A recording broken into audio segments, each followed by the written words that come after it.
So you've messed up. You cheated, you lied, you lost your cool. And your first instinct is going to be to apologize, right? You want to repair the relationship. It makes sense. But what a lot of people don't know is that apologizing is actually destroying the last chance of fixing your relationship. So in this video, I'm going to break down why those sorries are relationship poison. And I'm going to give you the exact blueprint to actually repair the damage and not to blow your chances of saving the relationship. So there's an apology trap. We've all been taught that apologizing fixes problems in relationships. The whole idea is to show remorse, right? Rebuild trust. But here's the thing, when you have messed up, when you've caused so much damage to the relationship, these apologies actually end up pushing your partner further away. When you're constantly saying, I'm sorry, and you're trying to repair the relationship, you actually end up creating a pattern of emotional discords that erode the foundation of the relationship. And every single apology, every single gesture that you make trying to apologize actually chips away at your partner's confidence in you. And the psychology behind this is really powerful. There's research that shows that people who are constantly apologizing actually end up being perceived as less competent and less likable. So when you're trying to repair this relationship and you're apologizing, you're actually doing yourself a massive disservice, causing more damage. You're actually decreasing your own attractiveness. In a relationship, this translates to a loss of respect. A partner starts to see you as someone who can't handle responsibility or make decisions. The problem is that constant apologies create a toxic cycle. You perform your action, right? You cheat, you lie, whatever you did, and then you apologize. That seems like the normal thing to do. I screwed up, I'm sorry. So this provides temporary relief for you. It feels good. You said sorry, it feels like you owned up to it. It doesn't actually stop you from doing it again. In fact, a lot of times this temporary relief after an apology can actually increase the likelihood of you doing it again. And then you apologize, and the cycle goes round and round and round. Now, a lot of people know this cycle, and they say, well, I just won't do the action again. But the toxic apology cycle is actually deeper than that. You can perform your action, right? You cheat, you lie, you apologize, and it provides you temporary relief. The problem is that this relief is temporary, right? It doesn't actually provide long-term relief. It doesn't fix anything. In fact, it increases your partner's pain, because they hear you saying sorry, and it doesn't take away from the fact that you've done it. In fact, it actually can skip over the hard part, which is hearing your partner's feelings, hearing how they're being hurt, sitting in that discomfort of you screwing up. Apologies can skip over that. So when you apologize and you get this temporary relief, it feels to you like it's kind of over and done with, right? So your partner feels that and the pain increases. But over time, when you do apologize and you don't really make any sort of changes, or you sit in overthinking and you dwell about it, your self-esteem ends up lowering. The more that you do apologize, the more that you feel bad about yourself. You start to feel guilty. You start to feel shame. You start to feel like you need to make it up to your partner. You start to raise your partner on a pedestal as better than you because you screwed up. And what happens is that your self-esteem ends up lowering, and that can feed in to performing that action again. So this is why sometimes when people screw up, they have an affair or something like that, they apologize and they don't do anything about it, they don't get to the root cause of it, then they feel worse about themselves. And this increases their need for external validation, as an example. This is a very simplified example. And they end up doing it again and apologizing. And that's why some people can get trapped in this cycle of doing the same toxic actions, whether it's shouting, all that sort of stuff, because over time their self-esteem lowers. And obviously because you're still performing the action, then it adds to your partner's increased pain. So not only does the apology kind of hurt, but you're still stuck in this cycle, performing the same action and apologizing, and that increases your partner's pain as well. And this is why this whole cycle of apologies, when you screw up, can become really, really toxic. And over time, gradually lower your self-esteem and increase a toxic cycle within yourself, with your partner, and within the relationship. And it's really crucial to know that there's a link between over-apologizing and codependency. And I've done a deeper dive on codependency, which I'll link to on the screen and in the description down below. When you're always saying sorry, you're putting your partner in charge of your emotional state. You're relying on their forgiveness for you to feel okay. And this ends up adding and creating an unhealthy dynamic where neither a partner can really grow or feel secure. And this impact of constant apologies on a relationship is massive.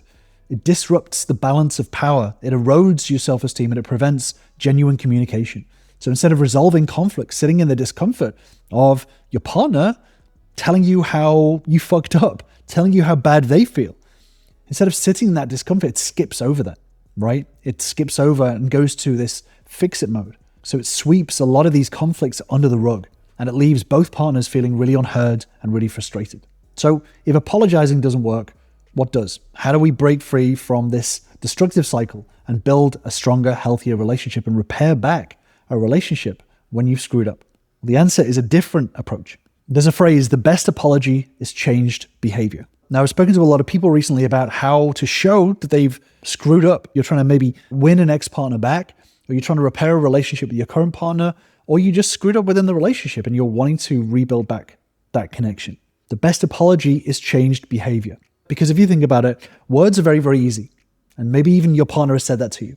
Words are easy. Saying sorry is easy. In fact, it's too easy.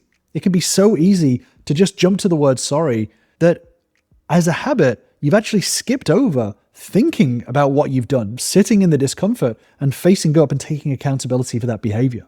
You know, from pretty much birth, we have been taught that apologizing is the key to resolving conflicts, right? Say sorry. Sorry is easy. I'm sorry becomes an automatic response, and it becomes a reflex that we use without thinking about it at all. This habit ends up sending a really powerful hidden message, both to yourself and to your partner. Every time you apologize, you're subtly undermining your own self-esteem, your own self-worth, and you're skipping over the discomfort, which causes more distance between you and your partner. So it's crucial to understand the impact on your self-esteem. Constant apologizing reinforces negative self-talk and self-beliefs. You start to internalize the idea that you're always wrong or at fault, and this creates a vicious cycle where your lowered self-esteem leads to more apologizing, more bad actions, toxic actions, which further damages your self-worth. And the long-term consequences of this habit is massive. And your partner's perception of you fundamentally starts to change. They stop seeing you as a strong partner that they can rely on. Instead, you become someone who needs constant reassurance, right? You're constantly saying sorry. It means it's actually quite a needy behavior. You're actually saying, please forgive me. Tell me that I'm forgiven. What did I do? You know, how can I fix this? How can I do this?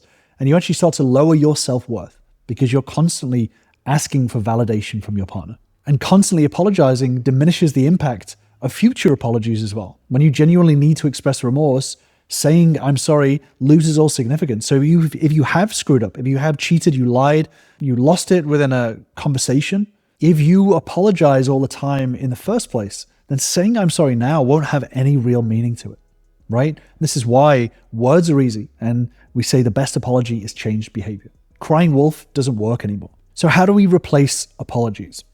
So I know this looks a little bit complicated right now, but I'm going to break it down for you. The best apology is changed behavior. So everyone screws up. There's not one person on this planet, no matter how good you are at relationships or communication, every single person screws up. Every single person will do something, maybe with good intent, maybe with bad intent, but they screw up, right? So the first step is to take accountability. Now, this is very easy to do still. Taking accountability, saying, yeah, I screwed up.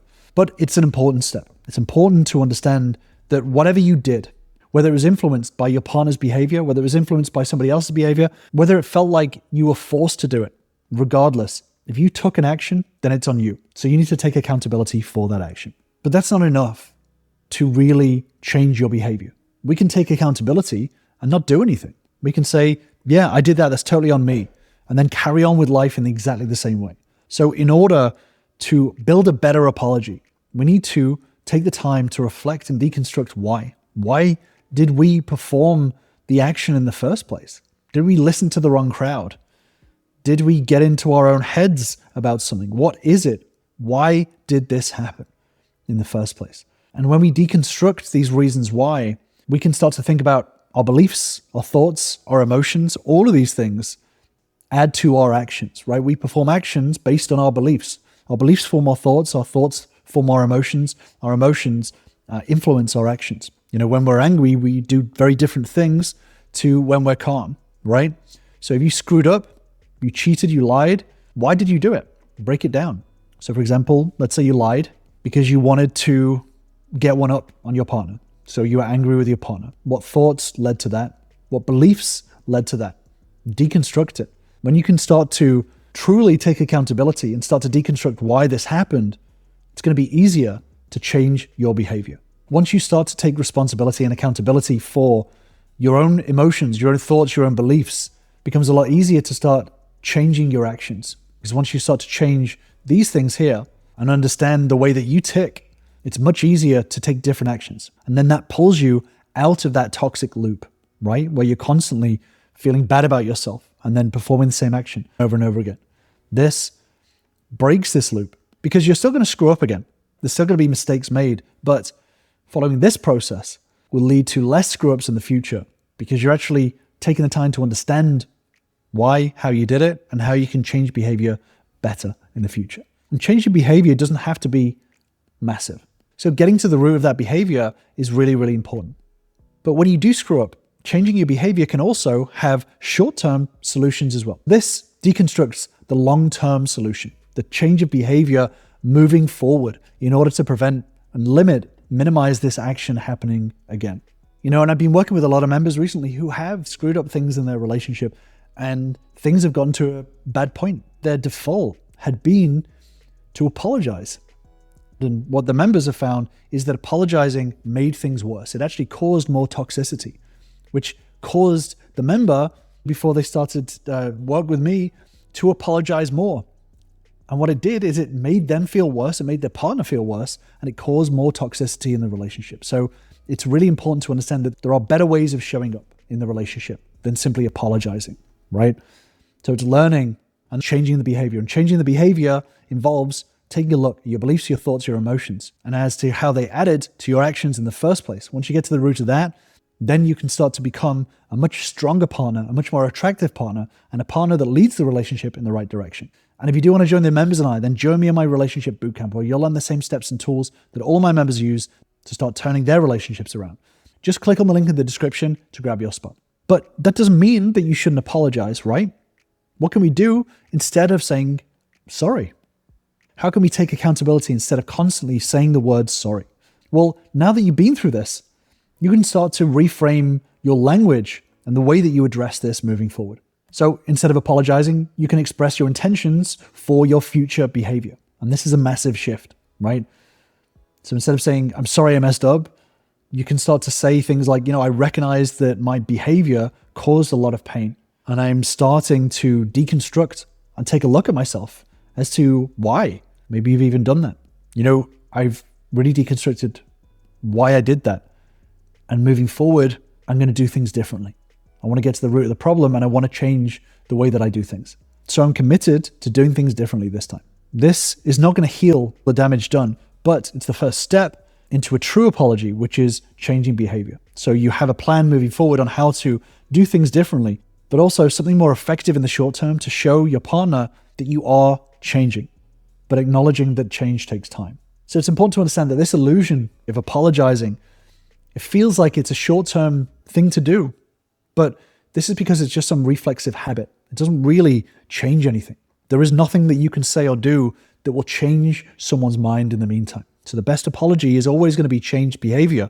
And at the very least, if you're planning to change your behavior and you're actually putting the steps in order to change that behavior, then you can take accountability for that to your partner. That is the best way that you can address this situation. But again, words are the smallest part of this. Actions are the 99%. So the goal isn't to avoid taking responsibility. It's to communicate more effectively. Doing this addresses the issues head on and it fosters a positive forward-looking dynamic within the relationship.